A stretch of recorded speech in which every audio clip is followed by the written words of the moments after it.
Hello, moi c'est Émilie et je vous accompagne vers une vie plus simple mêlant zéro déchet, slow life et minimalisme. Le tout de manière bienveillante et positive.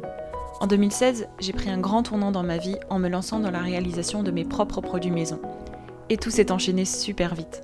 J'ai ensuite découvert le mode de vie zéro déchet et je me suis intéressée de plus près au minimalisme. Et c'est vite devenu les thématiques principales de mon blog With Emily. Depuis, j'ai créé un quotidien qui me correspond. Un mode de vie plus simple pour à la fois réduire mes dépenses, mais aussi me simplifier la vie et enfin allouer mon temps précieux aux choses les plus importantes. Avec ce podcast, je vous partage tous mes conseils et retours d'expérience pour que vous puissiez mettre en place un quotidien plus simple et qui vous correspond.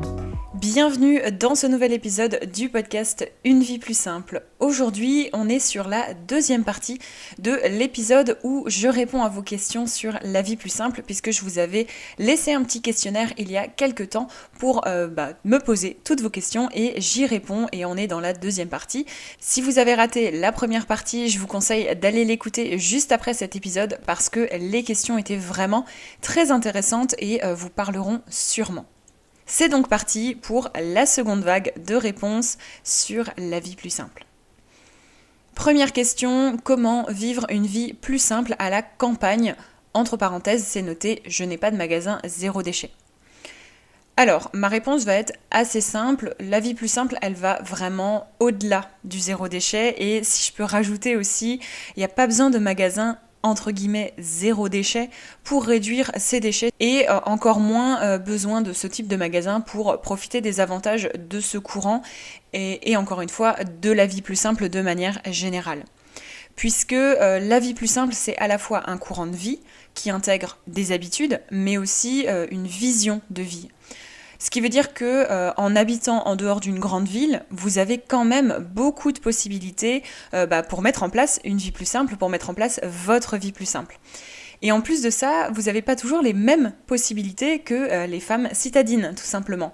Par exemple, vous avez souvent un espace extérieur, ce qui est plus rare en ville, ce qui vous permet notamment de faire des choses comme du compost, par exemple, en tout cas plus facilement, ou encore une fois, moins dépendre de grands lieux de consommation comme les centres-villes ou les centres commerciaux. Mais j'ai quand même envie de rajouter que la vie plus simple peut se pratiquer, peu importe votre lieu de vie, le pays dans lequel vous vivez, ou comme j'en parlais dans l'épisode précédent, de votre activité professionnelle, que vous soyez salarié, autonome, femme au foyer, etc.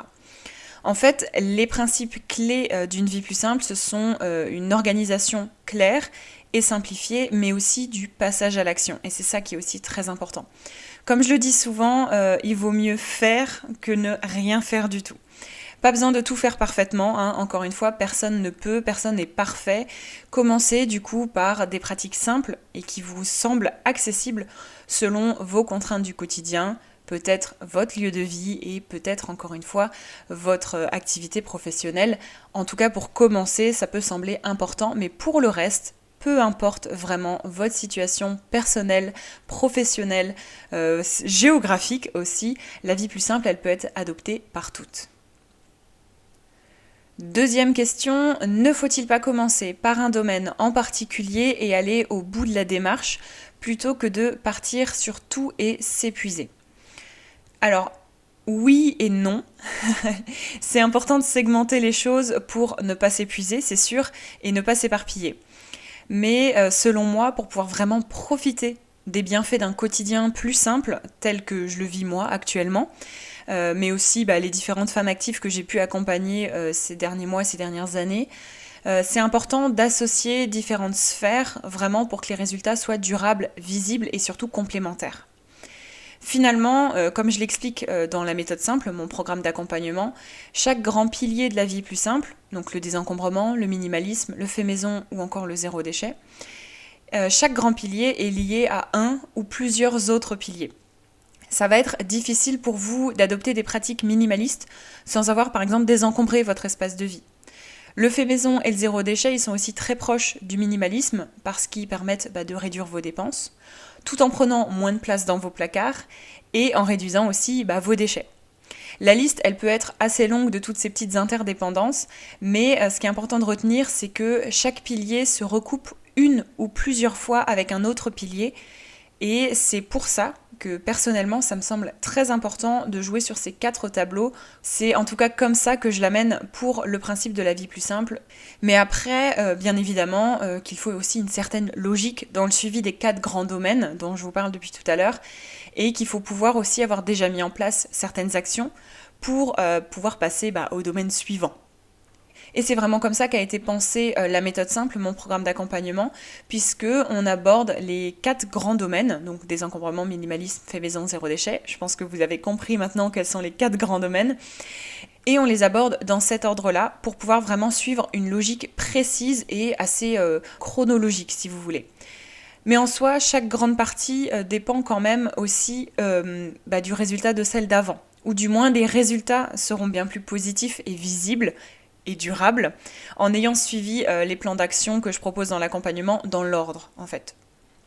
Et c'est aussi pour cette raison que dans le programme d'accompagnement, chaque partie s'ouvre progressivement tous les 15 jours lorsque vous rejoignez une session du programme, pour que justement vous ayez le temps de vraiment vous concentrer sur chaque grande partie avant de passer à la suivante. Donc, pour répondre à la question, ne faut-il pas commencer par un domaine en particulier plutôt que de partir sur tout et s'épuiser ? Ma réponse, c'est vraiment oui et non, dans le sens où c'est important selon moi de jouer sur les 4 tableaux, mais de manière progressive et logique. Question suivante, comment mettre plus de joie dans son quotidien et son organisation ?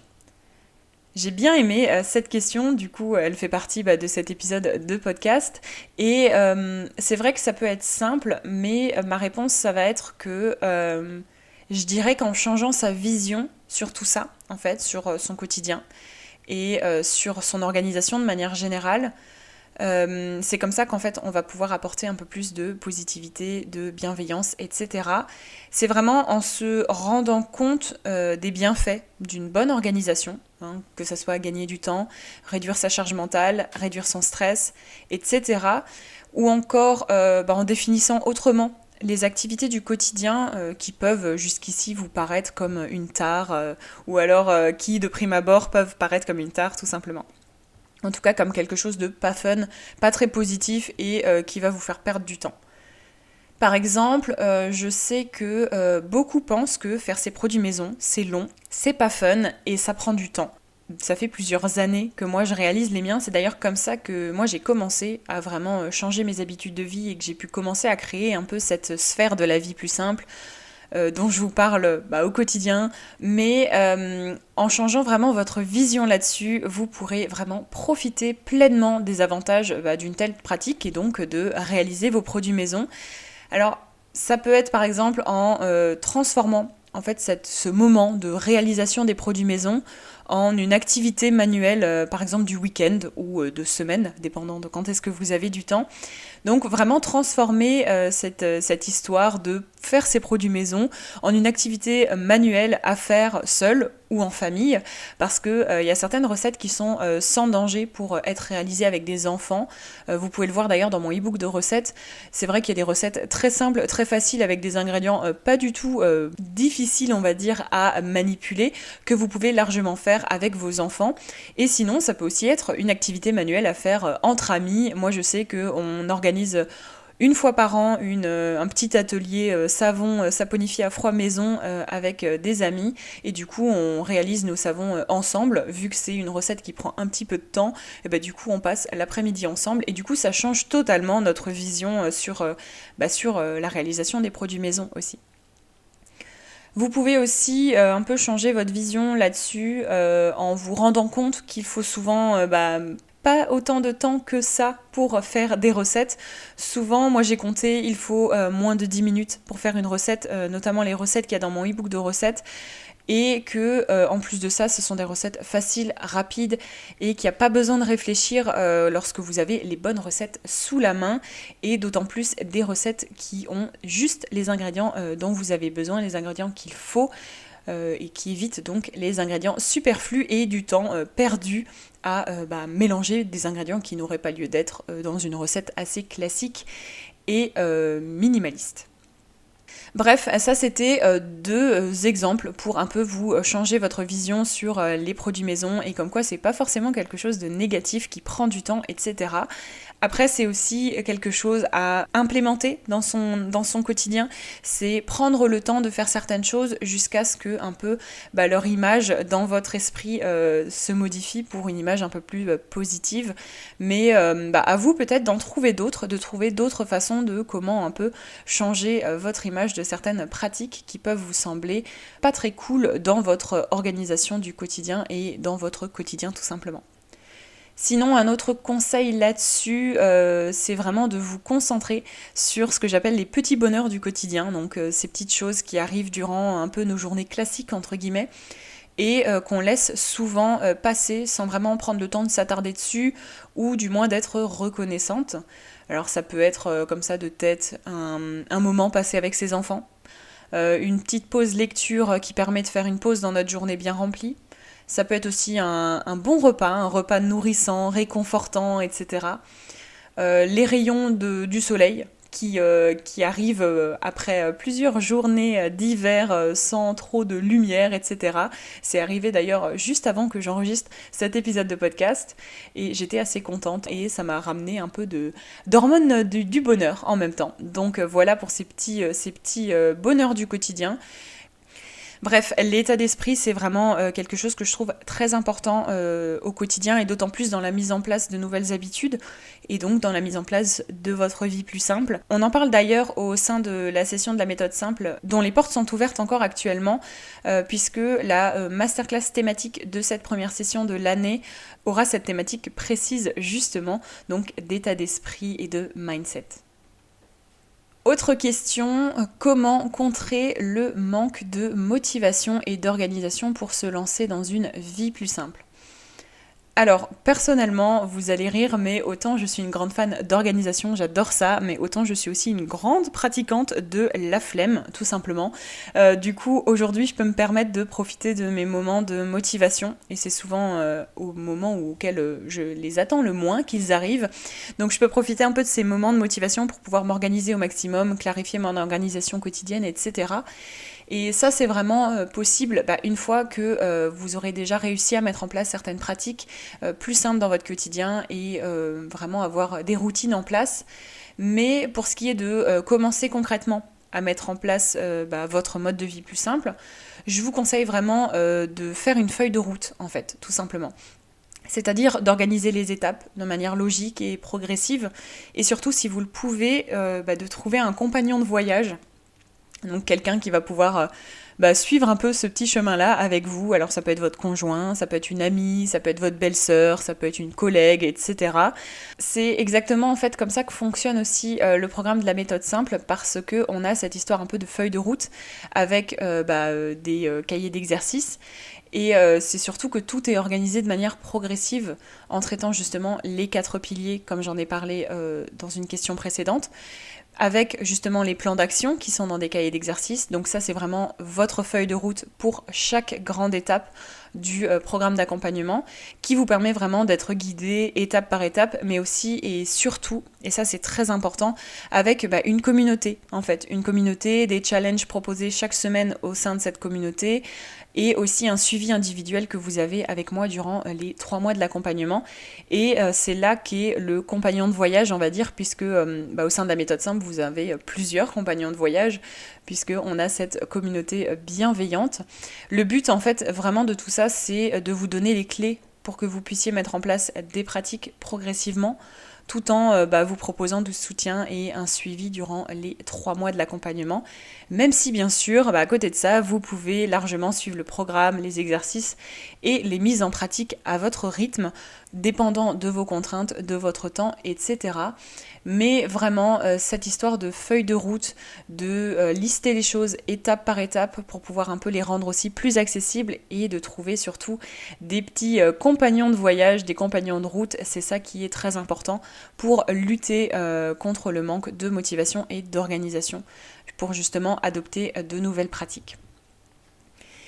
Et donc, si vous souhaitez aller plus loin et faire vraiment de 2023 votre année de la simplicité, comme c'est le cas de beaucoup de personnes qui me suivent, j'ai vu ça dans les différents messages privés sur Instagram ou encore les retours par mail que vous pouvez me faire. Vraiment, si vous voulez faire de 2023 votre année de la simplicité, votre année des économies, de l'organisation, etc., les portes de mon programme d'accompagnement La méthode simple ferment demain, donc dimanche 5 février à minuit, parce qu'on commence ensemble en fait dès le lendemain, donc ce lundi 6 février pour 3 mois d'accompagnement, 12 semaines complètes d'accompagnement, donc jusqu'au 30 avril, pour vous motiver et vous organiser dans votre changement d'habitude de vie. Donc on va faire du tri dans vos possessions en vous débarrassant du superflu. Ça va vous permettre aussi de finir vos produits industriels, ménagers, d'hygiène pour les remplacer par du fait maison petit à petit. Bien évidemment, on est toujours dans le progressif. Ça va vous permettre également d'organiser vos repas du quotidien pour faire des économies et surtout réduire votre charge mentale. Ou encore réduire vos achats du quotidien et organiser votre budget pour pouvoir mettre de côté cette année 2023 et puis même pour les années suivantes et peut-être pouvoir enfin investir dans des projets personnels. Et puis il y a plein d'autres choses aussi encore prévues au programme, justement pour en savoir plus sur le programme et l'organisation de tout ça et surtout pour nous rejoindre encore pour cette session avant demain minuit. Le lien de la page de présentation du programme d'accompagnement de la méthode simple est disponible dans les notes de l'épisode ou directement depuis mon site internet, donc withemily.com. Et n'hésitez pas bien sûr à me contacter sur Instagram, par email, peu importe, si vous avez n'importe quelle question sur le programme, je suis toujours là pour vous répondre et surtout pour vous guider au mieux et m'assurer que le programme peut vous convenir. J'ai encore une fois bien aimé, vraiment beaucoup aimé faire cet épisode questions-réponses sur la vie plus simple. J'espère que ça vous a inspiré et que ça vous a aussi donné quelques pistes pour comprendre un peu mieux la vie plus simple. On se donne rendez-vous dans 15 jours pour un prochain épisode et pour d'autres conseils autour de la simplicité de vie et de la vie plus simple. En attendant, n'hésitez pas à partager cet épisode autour de vous et à mettre 5 étoiles sur Apple Podcast et sur Spotify. À bientôt! Merci d'avoir écouté cet épisode de Une vie plus simple jusqu'à la fin. Si vous avez apprécié, n'hésitez pas à vous abonner au podcast et à le partager autour de vous. Retrouvez toutes les notes et ressources mentionnées dans l'article dédié sur withemily.com. Et si vous souhaitez rejoindre la communauté, n'hésitez pas à vous inscrire à la newsletter depuis le site internet. Et je vous dis à bientôt pour un nouvel épisode de Une vie plus simple.